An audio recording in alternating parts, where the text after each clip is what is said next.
रविवार दिनांक 5 मे 2024.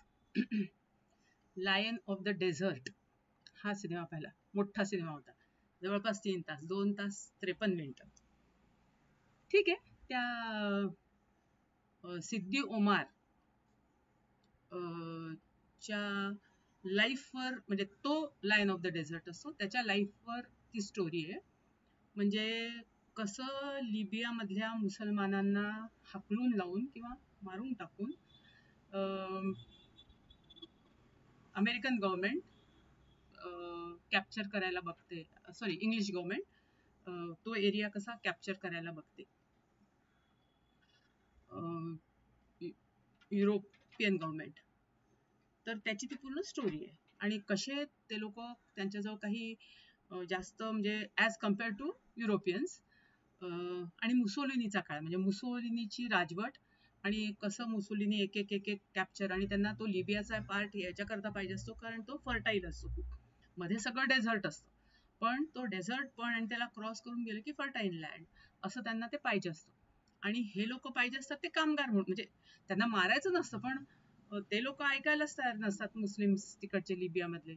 त्याच्यामुळे आणि इतकं क्रुएल्टी आणि इतकं दुष्ट प्रकारे मारतात की बस. तर हा कसं आपल्या लोकांना जमा करून फाईट देतो त्याची ती स्टोरी आहे. तर म्हणजे तेच की मुसोलिनी जिंकून येते वगैरे, आणि केव्हाची 1911 मग 1922 असा तो काळ आहे.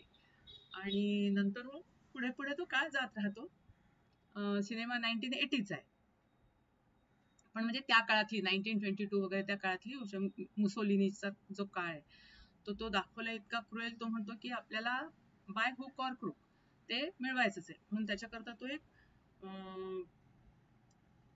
स्पेशल ऑफिसर रिक्रूट करतो की जो भयानक दुष्ट असतो. तर हे लोक काय करायचे, यायचे आणि त्यांचं सगळं धान्य वगैरे, म्हणजे जेव्हा लिबिया त्या कंट्रीमध्ये यायचे, कंट्री साईडमध्ये म्हणा, व्हिलेजमध्ये म्हणा, गव्हर्नमेंट ऑफिशियल्स यायचे आणि आपण जे टॅक्स म्हणतो तर तो सारा त्याच्या अगेन्स्ट ते लोक सगळं त्यांच्याकडनं गहू तांदूळ जे काही उगवत असेल तिथे ते त्यांचं घेऊन जायचे.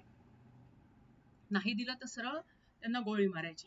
तर त्याच्या अगेन्स्ट हे लोक रिबेल करत असतात की नाही, आम्ही नाही करणार. आणि हा जो उमार असतो हा 60-70च्या घरात, म्हणजे 72-73 त्याचं वय असतं, आणि तो 20 वर्षापासून ही फाईट देत असतो त्यांना. आणि तो कोणालाच, म्हणजे सगळ्यांना त्याचं नाव आता कळलेलं असतं युरोपियन गव्हर्नमेंटला, की हाच आहे जो त्यांना एनकरेज करतोय आणि सरेंडर करू देत नाहीये, आणि तोच लहान मुलांपासून म्हणजे धडे देतोय सगळं. मदरसा सारखं तो चालवत पण असतो, पण त्याचा ठाव ठिकाणा कोणाला माहित नसतो युरोपियन्सना, आणि तो कसा दिसतो हे खूप लोकांना माहित नसतं. त्याच्यामुळे त्याला पकडायचं कसं हा मोठा प्रश्न असतो. आणि तो अटॅक असा विचित्र प्रकारे करायचा, काही असे टिपिकल पॅटर्न नसतो. म्हणून मग ह्या स्पेशल ऑफिसरला रिक्रूट करतात. तो स्पेशल ऑफिसर म्हणतो मी तुमच्या समोर त्याला हजर करतो, म्हणजे खूप प्राऊड असतो त्याला, असं वाटतं हे काय त्यांच्याकडे काही आर्मी नाही, काही नाही, काही नाही, आणि ते लोक जातात. तर जेव्हा तो क्रू घेऊन जातो आणि ह्यांना कळते, तर हे लोक लपून बसलेलेच असतात आणि त्यांच्यावर अटॅक करतात. पण दरवेळेस त्या फाईटमध्ये यांचेही लोक खूप मरतात. मग दुसऱ्या वेळेस तो म्हणतो नाही, हे नुसतीच अशी फाईट हे नाही, कारण तो कसा येतो, कुठून येतो, काहीच कळत नाही. मग एकदा त्यांना असं वाटतं की पूल जो आहे जाण्यासाठी तो ते लोक उडवतील, पण तो पण नाही उडवत, आणि एका केव्स मध्ये लपून बसतात. आणि जेव्हा ते पूर्ण युरोपियन आर्मी जाते तेव्हा त्यांच्यावर अटॅक करतात, पण तेव्हा पण हे लोक खूप मरतात. युरोपियन्स सगळ्या प्रकारे, म्हणजे पॅटर्न टँक आणि यांचा पण उपयोग करतात, बेशुद्ध होणाऱ्या धुराचा पण.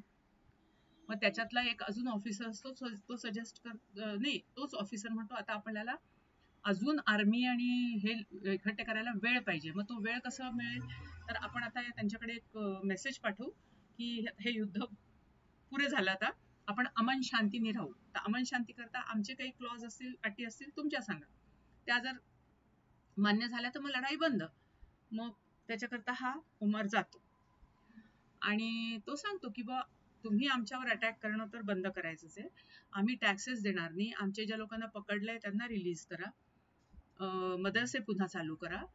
म्हणजे असं साधं साधं. आणि तुम्हाला आमची लँड कधीच मिळणार नाही. आणि जी लँड तुम्ही अक्वायर केली ती पण परत करा. तर आता हे लोक म्हणतात की आम्हाला विचार करावा लागेल. आणि मग परत त्याला मीटिंगला बोलवतात. पण त्यांचे म्हणजे हेच असतं विचित्र विचित्र की नाही बाबा तुम्ही सरेंडर करायचं, तुम्ही आमच्याकडे काम करायचं, तुमचे जवान आमच्या आर्मीमध्ये जॉईन झाले पाहिजे वगैरे वगैरे. नाही, आम्हाला मान्य नाही. आम्हाला आमचं इंडिपेंडंट लँड पाहिजे. तुम्ही का म्हणून ती अक्वायर करायची? आम्ही तुम्हाला एक तसूभरही लँड देणार नाही. म्हणे मग मग काय बोलण्यात अर्थच नाहीये. ठीक आहे. म्हणजे या याच्यात खूप काळ जातो आणि मग त्यांचे खूप पॅटर्न टँक्स आर्मी अशी खूप येते. तर ते उमारला नंतर लक्षात येतं की ह्यांनी हे वेळ त्यांना काही अमन वगैरे नको होता. हा वेळ काढूपणा त्यांनी केलेला आहे. आणि म्हणून तो पण विचार करत असतो पूल उडवायचा. पण नाही उडवत आणि तिथे ते लोक अटॅक करतात. पण तिथेही त्यांची खूप लोक त्यांचेही मरतात. मग आता ह्यालाही कळून चुकते युरोपियन ऑफिसरला की साधं नाहीये. तो पण खूप हुशार आहे उमार. त्याच्यामुळे त्याला पकडणं इझी नाहीये. तर आता याच्या लोकांनाच आपण असं हे केलं पाहिजे की ते कॉन्टॅक्टच करू शकत नाही. म्हणून पूर्ण लिबियालाच लॉक करून टाकायचं. तर पूर्ण 5 तारांची फेन्सिंग पूर्ण लिबियाला घालतात आणि त्या लोकांना असं पकडून पकडून आणून तिथे त्या एरियामध्ये ठेवतात सगळ्या त्या गावातल्या लोकांना. आता मग त्याच्यामुळे उमारला वगैरे काय खाण्यापिण्याचं वगैरे जे लोक हे गावाकडून मिळायचं तर ते मिळणं कठीण होतं. मग रात्री रात्री हे लोक त्या फेन्सिंगच्या जवळ जायचे. मग हे लोक चोरून चोरून द्यायचे. पण त्या ह्याच्यात खूप लोक मरतात.